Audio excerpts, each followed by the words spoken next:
Aujourd'hui, on plonge ensemble dans le résumé du film Rebel Moon, partie 1, A Child of Fire.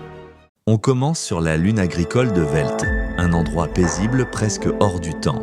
On découvre Cora, elle travaille seule dans le champ. Les habitants vivent simplement, cultivent la terre, bref, une vie tranquille. On observe les villageois travailler dans les champs, récolter le grain, vivre en harmonie. L'ambiance est douce, presque idyllique. Cora, femme mystérieuse, semble différente, plus dure, plus silencieuse que les autres. Elle cache clairement un passé lourd. L'ambiance est calme, mais ça ne va pas durer. Un immense vaisseau de guerre apparaît dans le ciel. C'est l'Imperium, une force militaire tyrannique. Le redoutable amiral Atticus Noble débarque. Charismatique, froid et surtout impitoyable. Il exige que le village fournisse du grain pour nourrir l'armée. Sinon, des conséquences très violentes. Les villageois hésitent. Ils n'ont pas assez pour eux-mêmes. Alors donner à l'Empire signifie mourir lentement. Le chef du village tente de résister.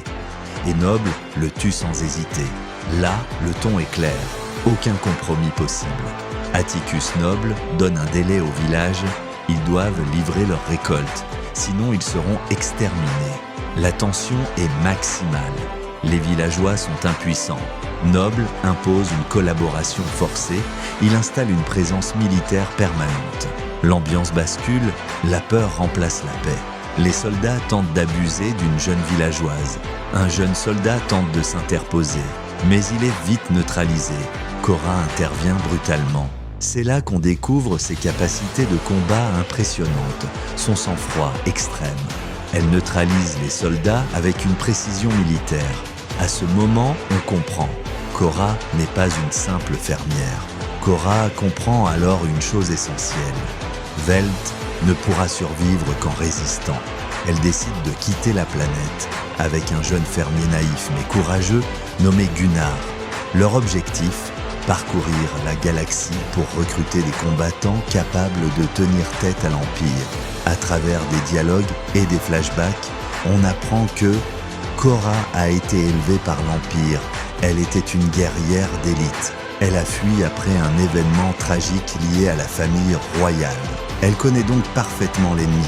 Cora et Gunnar arrivent dans une ville sombre et violente. Ils rencontrent Kai, un pilote opportuniste, charmeur, ambigu, motivé par l'argent. Il accepte de les aider, mais on sent qu'il n'est pas fiable.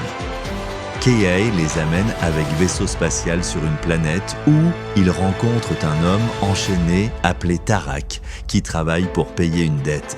Tarak est un guerrier capable de dompter des créatures. Cora fait un pari avec le propriétaire du lieu. Tarak est libre s'il arrive à monter un animal ailé indomptable. S'il échoue, Cora et ses compagnons seront aussi enchaînés. Tarak affronte la bête gigantesque. Il gagne sa confiance. Il monte la bête et s'envole dans l'air. La bête teste son courage, mais il ne lâche pas. Il gagne le respect de la bête et retourne dans l'enclos. Cora et ses compagnons montent dans le vaisseau spatial et s'envolent. Sur une planète des mineurs, Cora recrute Némésis, une combattante redoutable. Sa famille a été tuée par l'Empire. Elle vit uniquement pour se venger. Son style de combat est brutal et précis. Sur une planète des gladiateurs, il retrouve Titus, un ancien général brisé, devenu gladiateur et alcoolique. Après un nettoyage et remise à pied, Cora le convainc de rejoindre leur cause. Titus, premier allié, un stratège redoutable. Ils arrivent sur une planète pour demander à une armée des résistants contre l'Empire de leur joindre pour défendre le village. L'un des chefs de la résistance avec un petit groupe rejoint Cora pour défendre le village. L'équipe commence à prendre forme. Chaque personnage représente une blessure, une revanche, une résistance. Des âmes à briser réunies pour une cause commune. Ils recrutent Kai, un pilote charismatique, mais pas totalement fiable. Un allié utile, mais potentiellement dangereux. Twist, Kai trahit Cora. Il livre l'équipe à l'Empire pour récupérer une prime. Cora et les autres sont capturés par l'Empire. Situation critique, mais tout bascule. Une bataille éclate et les héros s'échappent dans une scène explosive. Cora et l'équipe affrontent directement les forces de l'Empire. Action intense, explosion, combat rapproché.